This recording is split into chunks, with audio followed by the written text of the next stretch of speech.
Okay, what's up everybody? Alex Graff here. I wanted to talk a little bit more about rhythm guitar playing. Got the little whiteboard here, my pen, and my guitar, and I want to do a demonstration for you all here. So the idea behind this video is that there's more than one way to skin the cat, metaphorically speaking, when it comes to rhythm guitar playing. And there are many different tools in your toolbox as a rhythm guitar player, and your job is to know when to apply certain techniques, tools, rhythmic ideas. It all depends. One isn't necessarily better than another.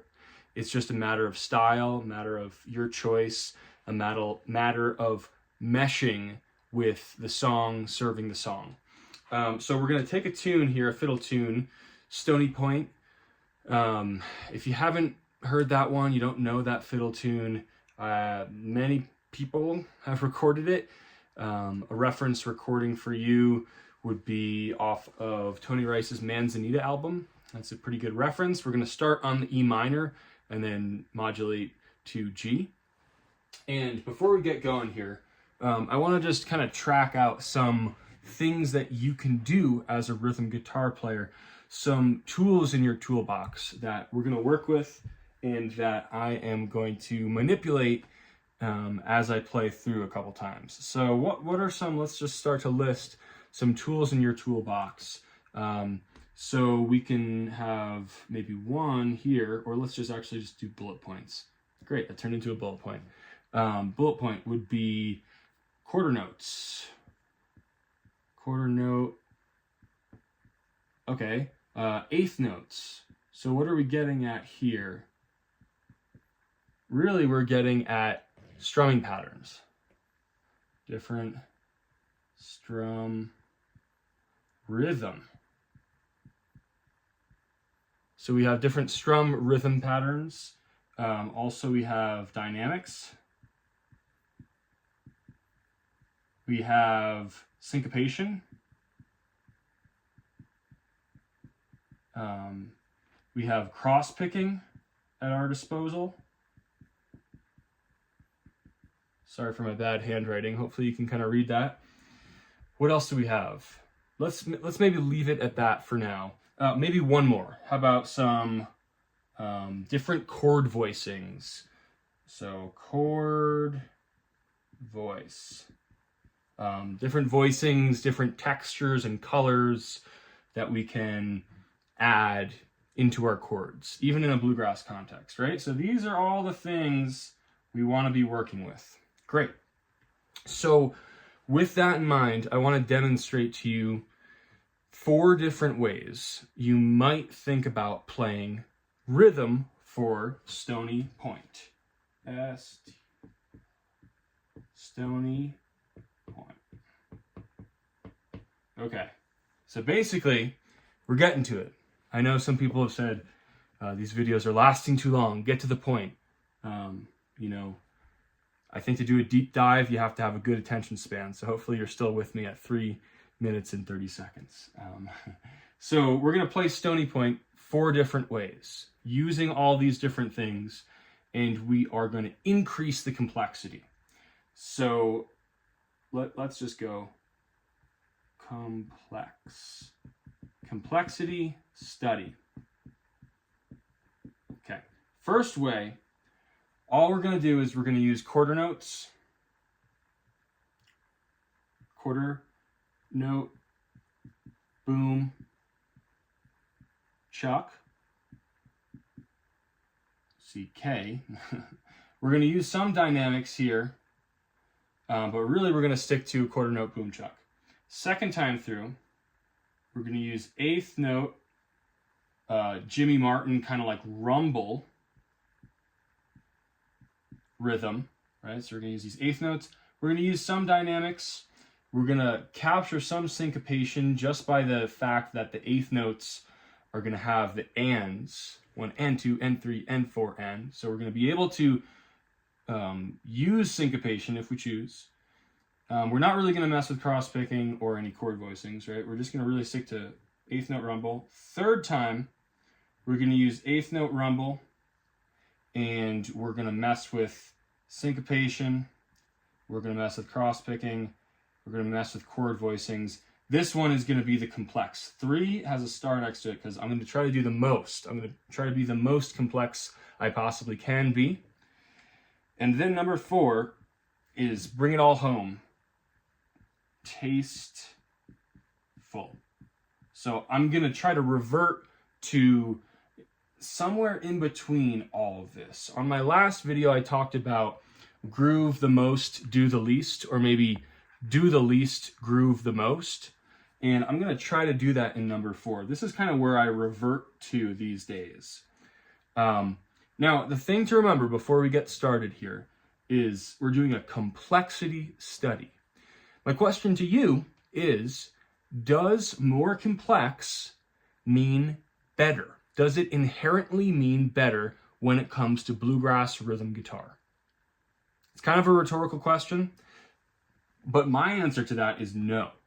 These are all tools in your toolbox, and again, it's your responsibility to serve the song, to figure out how to piece these together, which one of these things you're going to use and when, and do it on purpose. Don't let this control you. Don't let this make the decision for you. You as the rhythm guitar player want to make the decisions about this.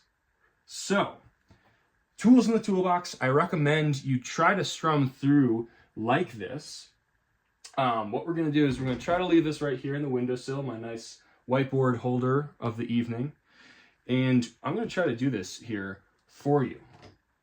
And we're going to see what happens here. I'm going to get the metronome. Okay, got the metronome out. We're going to go through these 4 complexity study rhythm strum patterns. Again, just to reiterate, number 1 is going to be super simplistic, right? No value judgment in that. Just the truth, rhythmically simplistic. Quarter note, boom chuck, really strict about that. Second time, 8th note, Jimmy Martin, rumble rhythm, filling out the sound with all those ands. Third time, we're going to continue on with that rumble rhythm, add syncopation, dynamics, cross-picking, chord voicings. And then the 4th time, we're going to take the foot off the accelerator and try to be simple and tasteful. Again, this isn't complex. The more complex doesn't necessarily mean the better.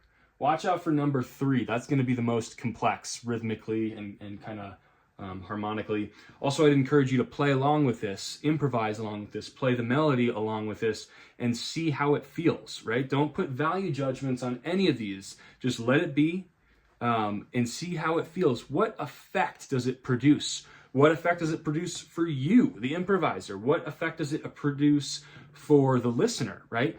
These are all tools in the toolbox, and that's the whole point of this. And so, again, we're going to play through 4 times Stoney Point, AABB, 4 times through, start off with a super simple quarter note boom chuck. These are on the 2s and 4s. 1, 2, 1, 2, 3, 4.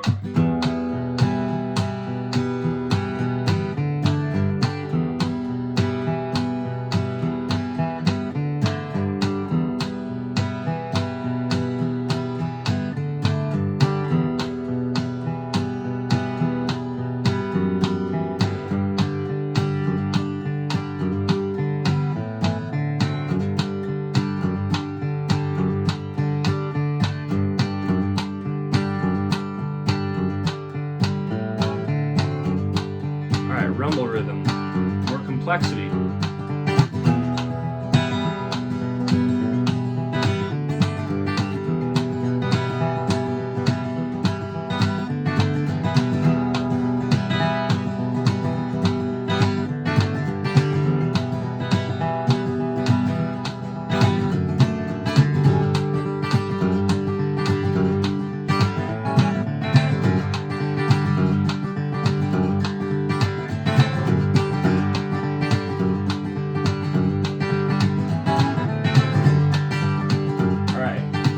Complexity, here we go.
So again, without making a value judgment of the complexity is better thing here, right?